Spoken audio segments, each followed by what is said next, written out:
I'm going to talk a little bit about the peafowl. The peafowl is the national bird of India. Male peacocks, males are called peacocks and females are called peahens. Peacocks have a blue neck with long, beautiful back feathers, and peahens just have a green neck. You might see some of the peacocks trying to impress one of the peahens. This is the monorail. That's because it's mating season. The train. Once a From Bronx. peacock mates, he will lose Zoo. his back feathers and regain them next season. We're towards the end of mating season now, so if you see a peacock with feathers, we're just going to call them try again next season. Up on the right, there are two little huts, which have to do with the Barasingha Look at deer. Julie, look at And Look they at Julie. totaled less than 66 not too long ago.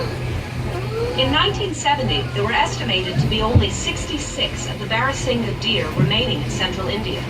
But this population was saved by the cooperation of the local Indian community. Like the shacks you see here, there were many small farms using space in and around India's Kanha National Park. These people were coming into contact with the deer and the tigers that were also living there. Through cooperation with the Indian government, local communities agreed to relocate their villages. By moving, the farmers still had land to farm, but the tigers and their prey got more room to roam. Man, still recording. We all know that the word extinct means to no longer exist, like the dinosaur or the dodo bird. The next animal we're about to see was on the verge of extinction and did go extinct in the wild at one point. I'm talking about the Mongolian wild horse. We have 7.5 horses on exhibit here. Look it. See it? And Look I did it. say 7.5. That little half, he was born about 4 weeks ago. And he's up on the right, standing next to his mother. Look at baby. Julie, you can see it? That's called a cat. Yeah. The Mongolian wild horse is shorter and has a stockier build compared to domestic ¿Te ves? horses. They're also missing the forelock, which is the piece of hair in between their eyes. Kinda, you can think of those as bangs. They're basically just rocking a mohawk. Like I said moments ago, these animals were on the verge of extinction. But thanks to captive breeding with the help of North American and Asian zoos, the Mongolian wild horse has been successfully reintroduced into parts of China as well as Mongolia. The Bronx Zoo received their first herd of Mongolian wild horses back in 1902, and they have maintained their herd ever since. Oh, excuse me, there's 28 horses. I have a little bit of information about the history of the Mongolian wild horse for you right here. The first accounts of Mongolian wild horses come from rock engravings, paintings, and even cave drawings that date back more than 20,000 years. And the first written accounts were from Tibet, sometime around 900 AD. But these horses remained largely unknown and unnamed to the Western world for many years.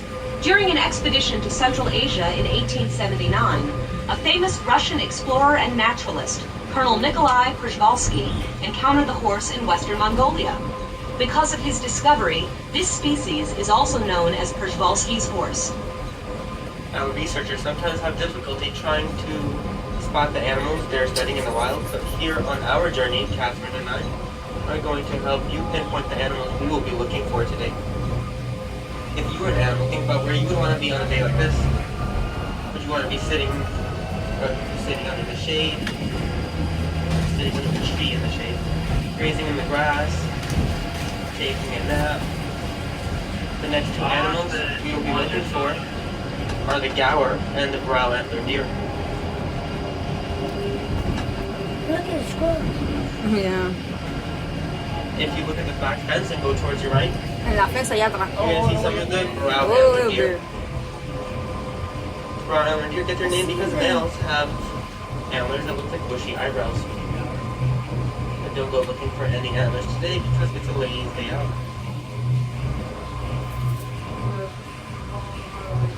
These animals are considered vulnerable because of habitat loss due to farming. They end up feeding on crops that are not nutritious for them. So they're basically eating and starving themselves at the same time. What's happening? Mm-hmm. You can see the rest of the herd further up on the right. That's so cute. Yeah. We're also going to be on the lookout for the gaur. The gaur are the world's largest cattle. They're standing 6 feet tall and 10 feet long. I think they have down the hill. So we're going to catch up with them in about 2 minutes. Male gaur are so large they can fight just about any animal, including a tiger.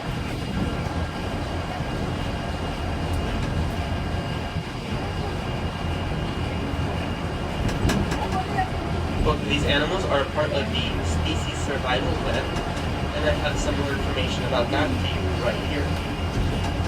Here at the zoo, we help gaur and brow antler deer and many other species by participating in cooperative zoo management programs called species survival plans. The name says it all. The plans aim to help these animals survive. Zoos across the country work together to maintain genetically diverse populations of rare and endangered species. It's easy to forget that the Toronto Zoo lies in the heart of an urban environment. You might hear the roar of traffic coming from the Toronto River Parkway right behind us. This large wooden fence here has been placed in order to reduce noise of traffic and create a more natural habitat for our animals, especially the next animal we're about to see. Once again, as a reminder, I ask that everyone please remain seated with all hands and feet in the monorail car at all times. Look at that, look at that. How you doing, son? This tree right here, You try to like climb it, but you can't. you're gonna see our Siberian tiger, Anakin. You saw that? You got that, on the Anna? back. Yes, I did. You see it? Anakin is about 5 years old, weighing about 450 pounds. Fully mature tigers can weigh up to 800 pounds. What do you see? There is only one tiger in this exhibit, and that's because tigers like to live alone in the wild. They get pretty territorial. Tigers like to feed on animals such as wild pig and medium-sized deer. They can eat up to 40 pounds of meat in one sitting.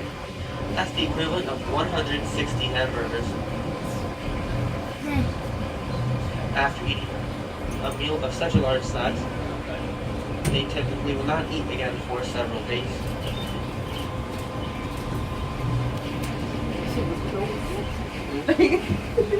We are now coming around. Okay. I guess the hour is hiding.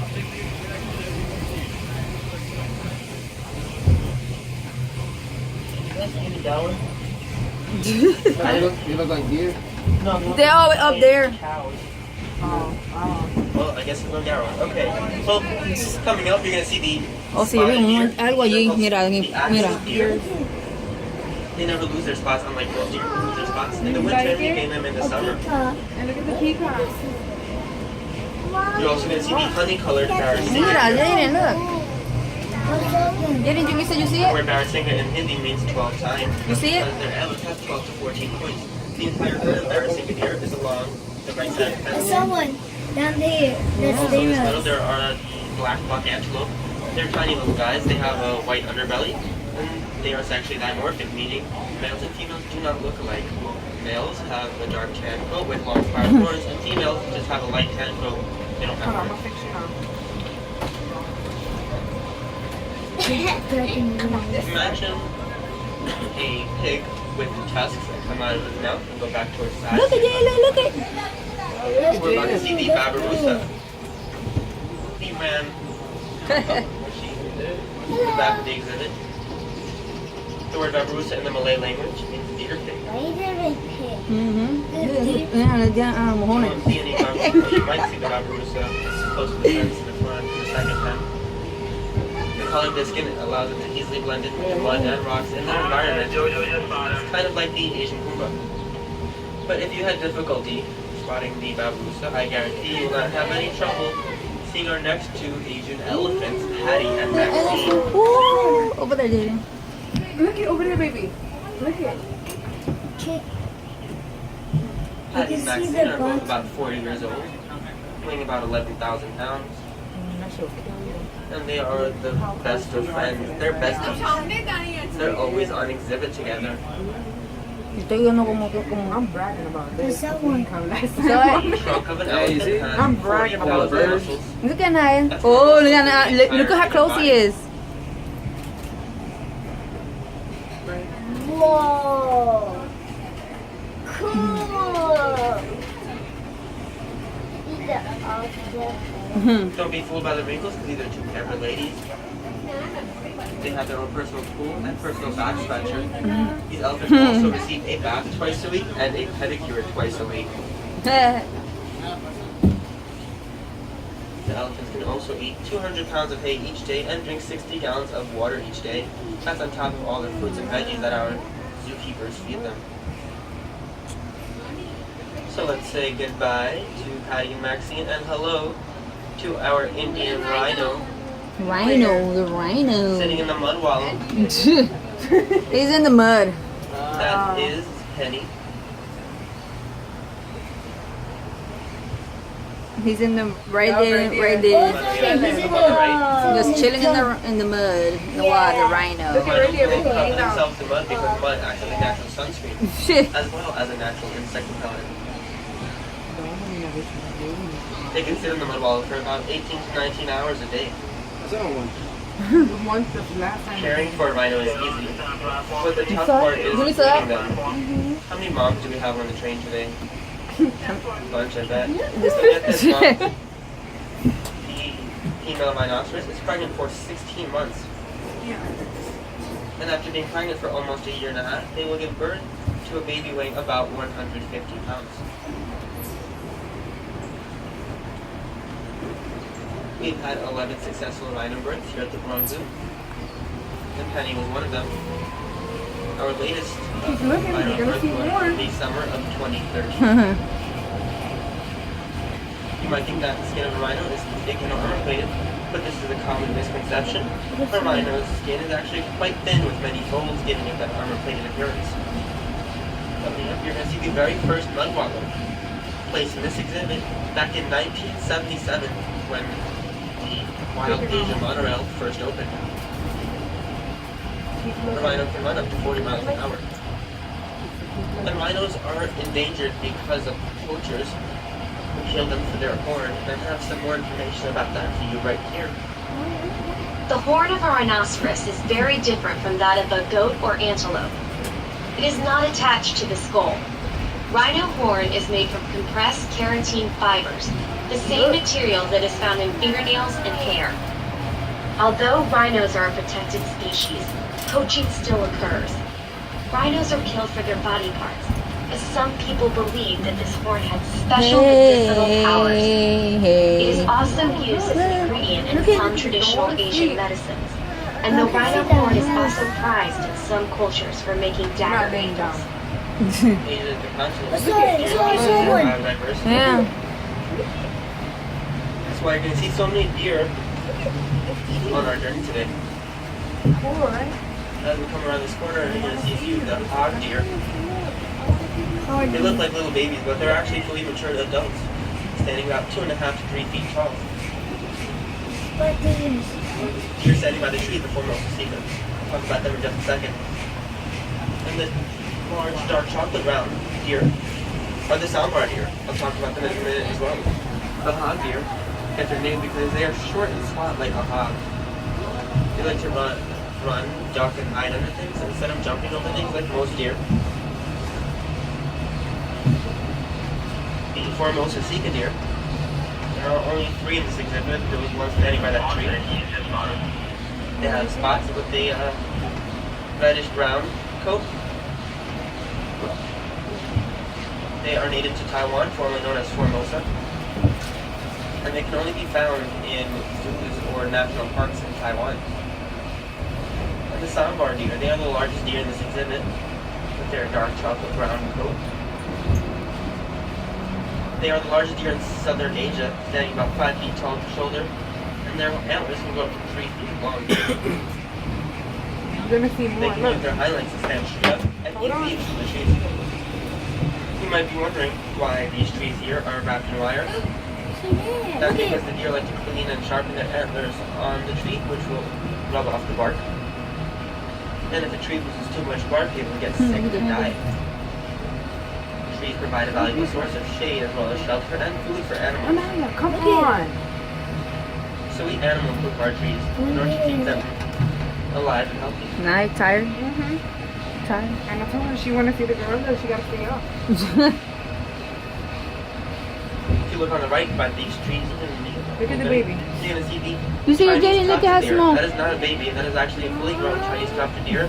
Weighing 40 pounds. Let go real quick. The Chinese tufted deer have a little white tail and rump, Sit right which here. they can, when they lift it, they signal danger to all the other deer around them. A mother will also raise her tail to signal for Please. her children to Thank follow you. her. You're sitting in the front row, so if you take a look down by the fence, you might see a couple more Chinese tufted deer. Oh, they right there. Mhm.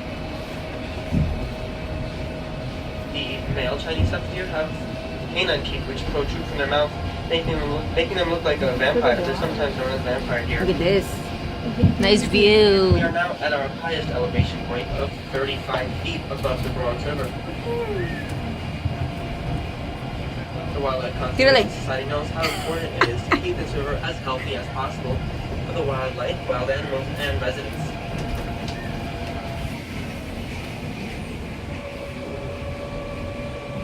When we enter the next exhibit, if you take a look at the center rock, you're going to see the Himalayan tar. Oh, this one. And some of the babies, they were born just a few weeks ago. Look at it right there. Where? This one. Look right there. We're gonna see it right Oh, there. okay, I see. The Himalayan tar have horns that come out of their heads, point backwards and angle in. That's to prevent their, protect their head during the headbutting battles in the mating season. Chiquito, wala. Yeah. They also have They look hooves. like On their goats. hooves, they have like soles. They look like a That's, to goat. that's so that they can climb rocks and scale walls. And that, In this Oh. exhibit, we also have the markhor. They are the national animal of Pakistan.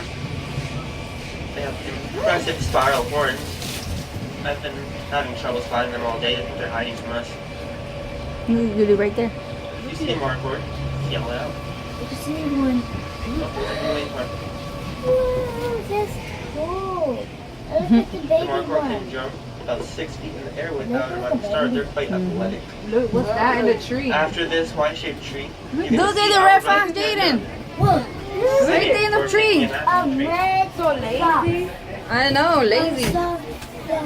The red panda gets its name because of its specialized diet in bamboo. Which one is The this? red panda. It is Yeah. not Oh, red panda? closely Oh, related sorry. to the giant black and white. The one that we didn't see It is earlier. more Yeah. closely related to I told them skunks, season raccoons, two. and Oh, weasels. shit. In Nepal, where the red panda is native, Don't worry about they it. are he's called nothing. honey, That's which it. is roughly Oh my translated God, to I'm fire fox. See? If you saw the movie Kung Fu Panda, Master Shifu is a red panda. Oh, okay. That is red.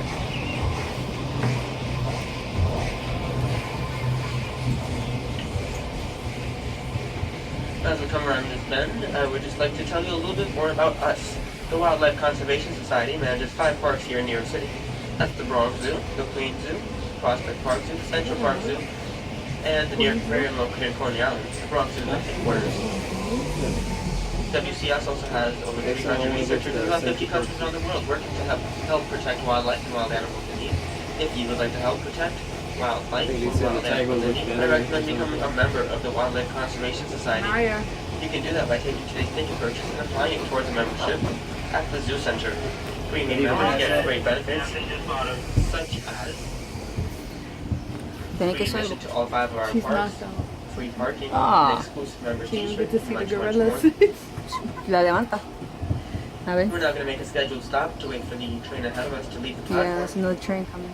So I recommend you guys take this moment to look around you, make sure you're not leaving anything behind, like your cell phone, car keys, cash, credit card, children, Come on, look. camera.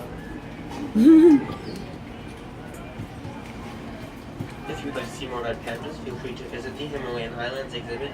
If you want to see more tigers, go to Tiger Mountain. Yeah, have fun, But if you want to guys. see me, well, I don't get off You until have fun, 5:30 Julissa? today. Beep, beep, beep. Also, right next to the monorail exit is Jungle World.